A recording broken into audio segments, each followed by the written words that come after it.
My name is Andrea Villagrán. I am a member of the Congress in Guatemala, just re-elected. This is going to be my third term, and I am actually the youngest congresswoman in Guatemala. My work has been focusing on fight for women's and girls' rights. Very nice to hear about that. So my name is Erna Merdić Smailhodžić. I come from Bosnia and Herzegovina. This is my second mandate and first mandate at cantonal level, which means I'm the member of the Cantonal Assembly of Zenica-Doboj Cantonal Assembly. So Andrea, why you decided to go into the politics? I was born in a small village in Guatemala where there is a lack of opportunities in every sense. So when my family decided to move to the main city to be able to get better education and everything, I always was told that I was born with privileges because I had access to health, to university and study. So I start to reflection about it, and it is not about privilege, it's something about rights. I think that all we have to have the right to go to a good quality school, to have a university access, to be able to have access to health services. So I think that was really impactful for me, that I don't want these things to be privileges. They have to be rights. So that's why I decided to get involved. And what about you? Why did you decide to start in politics? When I was younger, I never thought to be like a politician in the way that I'm today. Basically, 5 years ago, when I was on my maternity leave, I started to cooperate with one non-governmental organization in Bosnia and Herzegovina, and they are at that time performing one program that aimed to monitor the work of the city councils. They picked up 15 different municipalities and cities in Bosnia and Herzegovina, and I applied to be like the person that will do that for them in my city council.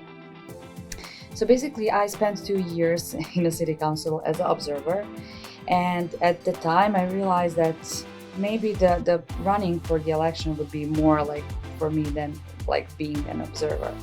I kind of like that kind of job. And in 2020, when there were local elections in Bosnia and Herzegovina, I started to stand as a candidate and ended up the woman who gained the highest number of votes in my municipality, and being one of, unfortunately, 2 women in the city council. So we had at the time just 2 out of 29.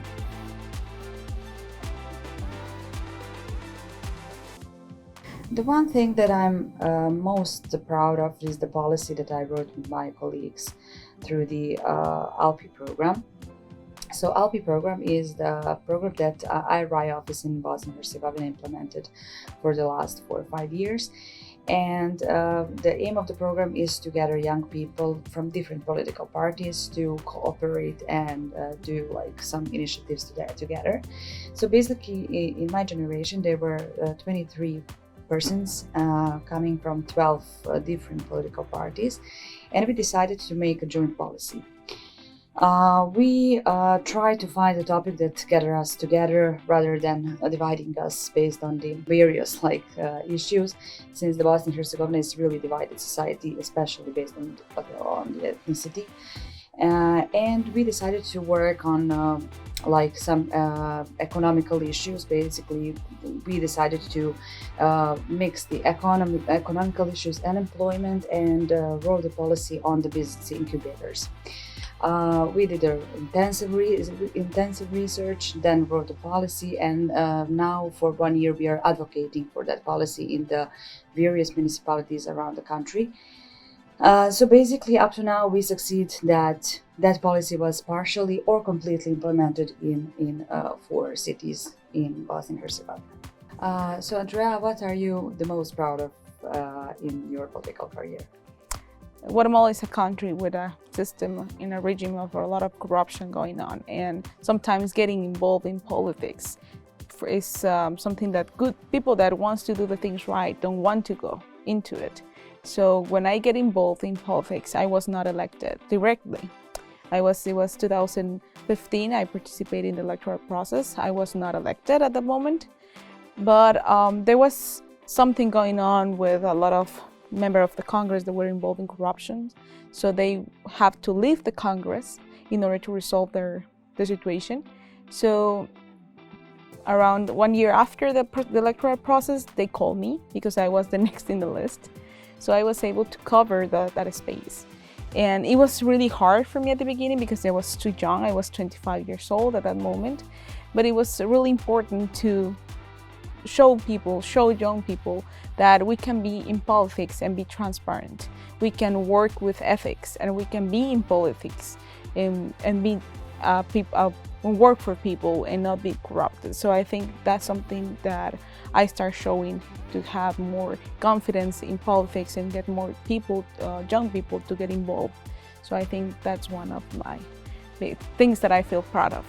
So Andrea, what strategies have you used to connect with the members from the other political parties during your political career? I try to focus on the similar goals that we have and try to put aside our differences. I think that sometimes, specifically with the women's agenda, we have stereotypes of myths about what other thinks about some topics. So I try to dialogue with all the political parties that are in the Congress to see what is their opinion, their real opinion, or maybe if I can convince them to change that point of view. And I think that has been really helpful.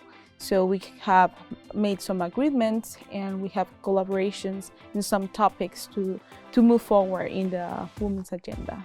So what are the strategies that you implement to talk with the other political parties? So basically in Bosnia and Herzegovina, it's not so usual that people from one political party cooperate with another political party unless they are in formal coalition made by the seniors, like party leaders. But we have one exception. That exception is LP program. So during the LP program, I met various young people from different political parties, basically from the old political parties in Bosnia and Herzegovina currently existing and currently active in the politics. And we did one great thing. We wrote a joint policy and that gathers all 12 different political parties, members of different political parties, to work together on that policy. As well, we performed, in my generation, we performed 160 activities together. So each activity was performed by the people who are not in the same political party. So everything it was about like cross-party cooperation and cross-ethnic cooperation, since the Bosnia and Herzegovina is divided into two entities. And it's not so usual that parties from one entity cooperate with the parties from the other entity. So Andrea, how you approach the all sectors, not just those who are supporting you in the politics? Well, I use a lot social media. I think that's a really important platform just to answer questions. I do a lot of streamings, live streamings, to see if people have questions about what I'm doing, because it's normal that people not agree with me, so maybe sometimes if I just explain myself or answer their inquiries, that help to verify or see what I'm doing or the reasons why I have some positions.